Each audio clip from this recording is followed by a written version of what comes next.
Hello friends, welcome to my channel my little one India. मेरा नाम है महिमा। गर्भ धारण करना हर महिला का सपना होता है। बेशक इसमें कई तरह की शारीरिक परेशानियां होती हैं, लेकिन घर में नन्हे मेहमान के आने का एहसास मात्र ही इन सभी परेशानियों को कम कर देता है।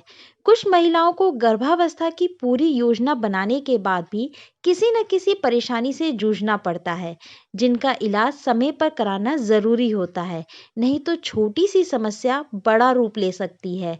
इन्हीं परेशानियों में से एक है अस्थानीय गर्भावस्था, जिसे इंग्लिश में एक्टोपिक प्रेगनेंसी भी कहा जाता है। आज हम इस वीडियो में आपको एक्टोपिक प्रेगनेंसी के बारे में पूरी जानकारी देंगे। ये क्यों होता है, क्या कारण हो सकता है, इसका निदान क्या है, इसलिए वीडियो को बिना स्किप किए पूरा देखिएगा। अस्थानिक का मतलब होता है गलत स्थान पर, यानी गर्भावस्था के मूल कारण अंडाणु गलत स्थान पर जुड़ जाए, उसे एक्टोपिक प्रेगनेंसी कहते हैं।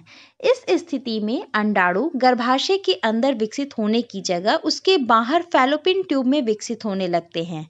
फैलोपियन ट्यूब में विकसित होने के कारण इस गर्भावस्था को ट्यूबल गर्भावस्था भी कहा जाता है। हालांकि ऐसा बहुत ही दुर्लभ मामलों में होता है। हाँ, अगर इस गर्भावस्था के लक्षणों को शुरू में ही नहीं पहचाना गया तो फैलोपियन ट्यूब फटने का भी खतरा हो सकता है, जिससे अंदर रक्तस्राव शुरू हो सकता है। सही समय पर इलाज न होने पर यह समस्या काफी ज्यादा जानलेवा साबित भी हो सकती है। आमतौर पर गर्भधारण करने के बाद छठे से 10वें सप्ताह के बीच अस्थानीय गर्भावस्था का पता चल जाता है। इसके अलावा पीरियड मिस होने के 2 सप्ताह बाद अस्थानीय गर्भावस्था के लक्षण महसूस होने लगते हैं। इसके लक्षण नजर आने पर आपको फौरन डॉक्टर से संपर्क करना चाहिए और इसका इलाज शुरू करवा देना चाहिए। आइए अब हम जानते हैं कि यह गर्भावस्था किन महिलाओं को हो सकती है। एक्टोपिक प्रेगनेंसी किसी भी महिला को हो सकती है, लेकिन कुछ लक्षण और कारण इसकी आशंका को ज्यादा बढ़ा देते हैं। जैसे कि जिन महिलाओं को पेल्विक इंफ्लेमेटरी डिजीज हो, जिन महिलाओं को ट्यूबल एंडोमेट्रियोसिस हो, धूम्रपान करने वाली महिलाओं में इसकी आशंका ज्यादा होती है। जिन महिलाओं ने गर्भ निरोधक कॉइल लगवाई हो, अगर प्रेगनेंसी होने के लिए ट्यूब की सर्जरी कभी कराई हो, अगर कोई महिला 35 साल की उम्र के बाद गर्भवती हो रही हो। हालांकि कुछ मामलों में इसके कारणों का भी पता लगाना मुश्किल हो जाता है। अभी तक हमने एक्टोपिक प्रेगनेंसी के खतरों के बारे में जाना, एक्टोपिक प्रेगनेंसी होती क्या है ये जाना। अब पता करते हैं अस्थानीय गर्भावस्था के लक्षणों के बारे में। एक्टोपिक प्रेगनेंसी में कुछ महिलाओं को इसके लक्षण समझ नहीं आते। हो सकता है आपको पीरियड जैसा दर्द महसूस हो, या फिर आपको मरोड़ और रक्तस्राव जैसा महसूस हो सकता है, लेकिन जरूरी नहीं आप इससे सभी लक्षणों को पहचान जाएं, क्योंकि काफी हद तक जो लक्षण होते हैं वो नॉर्मल प्रेगनेंसी के भी हो सकते हैं। इस वीडियो में हम आपको कुछ लक्षण बता रहे हैं जिनकी मदद से आप कुछ हद तक एक्टोपिक प्रेगनेंसी को पहचान सकती हैं। जैसे कि योनि से रक्तस्राव होना एक्टोपिक प्रेगनेंसी का लक्षण हो सकता है। यह रक्तस्राव सामान्य माहवारी से कम या ज्यादा या सामान्य से ज्यादा गहरे रंग का हो सकता है। पेट के निचले हिस्से में या श्रोणि के एक हिस्से में दर्द होना एक्टोपिक प्रेगनेंसी का लक्षण हो सकता है। यह दर्द लगातार बना रह सकता है, जो कभी हल्का हो सकता है तो कभी बहुत तेज। कभी कभी यह दर्द बहुत तेज हो सकता है। ऐसे में तुरंत डॉक्टर से संपर्क करना चाहिए। चक्कर आना, बेहोशी आना व कमजोरी महसूस होना एक्टोपिक प्रेगनेंसी का भी लक्षण हो सकता है। इसके अलावा कुछ मामलों में मल त्याग करते समय दर्द होना या दस्त लगना जैसा महसूस हो, ये भी एक्टोपिक प्रेगनेंसी के ही लक्षण हो सकते हैं। अगर एक्टोपिक गर्भावस्था का जल्दी पता न चले तो नलिका में खिंचाव पड़ सकता है, जिसके कारण यह फट भी सकती है। नलिका फटने से अतिरिक्त रक्तस्राव होगा, जिससे आपका सिर घूम सकता है, पसीना आ सकता है, चक्कर आ सकता है, यहाँ तक कि पेड़ों में तेज दर्द भी हो सकता है।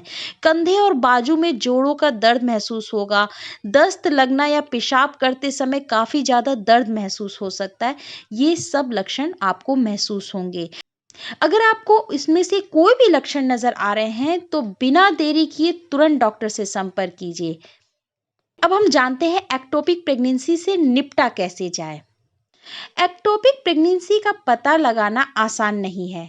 डॉक्टर इसकी जांच तभी करते हैं जब आपको गर्भावस्था के दौरान बार-बार दर्द होता है। ऐसे में डॉक्टर पैल्विक परीक्षा करवाते हैं। इसके अलावा अन्य जांच भी की जा सकती है, जैसे रक्त परीक्षण, अल्ट्रासाउंड। इसके अलावा सोनोग्राफी के जरिए भी गर्भाशय की जांच की जा सकती है।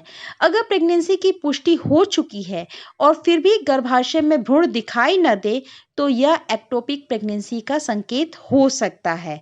यह भी हो सकता है कि गर्भावस्था का शुरुआती चरण होने की वजह से भ्रूण नहीं दिखाई दे, या फिर एक गर्भपात का संकेत भी हो सकता है।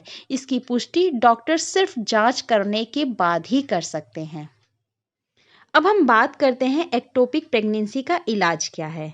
अगर आपको एक्टोपिक प्रेगनेंसी है तो जल्द से जल्द इसका इलाज करवाना होगा। देरी होने पर फैलोपियन ट्यूब के फटने का खतरा हो सकता है। अगर एक्टोपिक प्रेगनेंसी का पता शुरुआत में ही लग जाता है तो डॉक्टर कुछ दवाओं के माध्यम से इस प्रेगनेंसी को समाप्त कर सकते हैं। अगर एक्टोपिक प्रेगनेंसी की आशंका है तो डॉक्टर कीहोल सर्जरी कर सकते हैं। इसमें छोटा सा चीरा लगाकर पेट के जरिए डिवाइस अंदर डालकर नलिकाओं का परीक्षण किया जाता है। अगर एक्टोपिक प्रेगनेंसी नजर आती है तो लेप्रोस्कोप के जरिए ट्यूब को काटकर एक्टोपिक प्रेगनेंसी को निकाल दिया जाता है। वहीं अगर फैलोपियन ट्यूब फट जाती है तो कीहोल सर्जरी की जगह पेट का ऑपरेशन किया जाता है, लेकिन ऐसा कम ही मामलों में होता है। सर्जरी करने के बाद डॉक्टर फिर से आपकी एससीजी का स्तर जांचेंगे। अगर एससीजी का स्तर कम नहीं होता तो डॉक्टर आपको इंजेक्शन भी दे सकते हैं। ध्यान देने वाली बात यह है कि अगर आप किसी अन्य तरह की स्वास्थ्य समस्या से घिरी हुई हैं या फिर आप अपने शिशु को स्तनपान करवा रही हैं तो इस बारे में डॉक्टर को जरूर बताएं।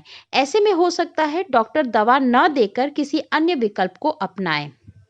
अब आप जान चुके हैं कि एक्टोपिक प्रेगनेंसी का इलाज कैसे किया जाता है, एक्टोपिक प्रेगनेंसी होता क्या है, इसके खतरे क्या हो सकते हैं। तो अब हम इसके कुछ रोकथाम के बारे में बात करते हैं। परेशानियां कभी कहकर दस्तक देकर नहीं आती, लेकिन अगर कुछ सावधानियां बरती जाएं तो आने वाली परेशानियों से बचा जरूर जा सकता है। बात करते हैं एक्टोपिक प्रेगनेंसी की, तो इसके लिए ज़्यादा रोकथाम की ज़रूरत नहीं है। बस कुछ आप आसान से नुस्खों को अपनाकर इससे बच सकते हैं, जैसे कि ज़्यादा लोगों के साथ संबंध न बनाएं। यौन संक्रमण से एक्टोपिक प्रेगनेंसी का जोखिम बढ़ जाता है। एक से ज़्यादा लोगों के साथ शारीरिक संबंध बनाने से इस तरह की प्रेगनेंसी का खतरा ज़्यादा होता है। संक्रमण का तुरंत इलाज कराएं। अगर महिला को किसी तरह का यौन संक्रमण हो गया है तो इसका जल्द से जल्द इलाज करवाना चाहिए। जितनी जल्दी इसका इलाज कराएंगे एक्टोपिक प्रेगनेंसी का खतरा कम हो जाएगा। सबसे ज़्यादा ज़रूरी है धूम्रपान त्याग दीजिए। धूम्रपान करने से भी एक्टोपिक प्रेगनेंसी का खतरा बढ़ सकता है, इसलिए अगर कोई महिला गर्भवती होने की कोशिश कर रही है तो धूम्रपान तुरंत छोड़ दें। एक बार एक्टोपिक प्रेगनेंसी से गुजरने वाली महिला को अगली बार गर्भ धारण करने से पहले डॉक्टर की सलाह लेनी चाहिए, ताकि दोबारा एक्टोपिक प्रेगनेंसी होने के खतरे को कम किया जा सके। अगर महिला की एक्टोपिक प्रेगनेंसी की सर्जरी गंभीर न हुई हो तो आमतौर पर डॉक्टर 3 से 6 महीने के अंतराल के बाद ही दोबारा गर्भ धारण की अनुमति दे देते हैं। इस वीडियो में आपने एक्टोपिक प्रेगनेंसी के बारे में सभी जानकारी प्राप्त कर ली है। अगर आपको इनमें से कोई भी लक्षण महसूस होता है तो तुरंत आपको डॉक्टर से सलाह लेनी चाहिए। आशा करती हूँ मेरे द्वारा दी गई जानकारी आपको अच्छी लगी होगी। वीडियो पसंद आए तो इसे लाइक और शेयर करना बिल्कुल नहीं भूलिएगा, और चैनल को आपने सब्सक्राइब नहीं किया तो तुरंत सब्सक्राइब करें। Thank you.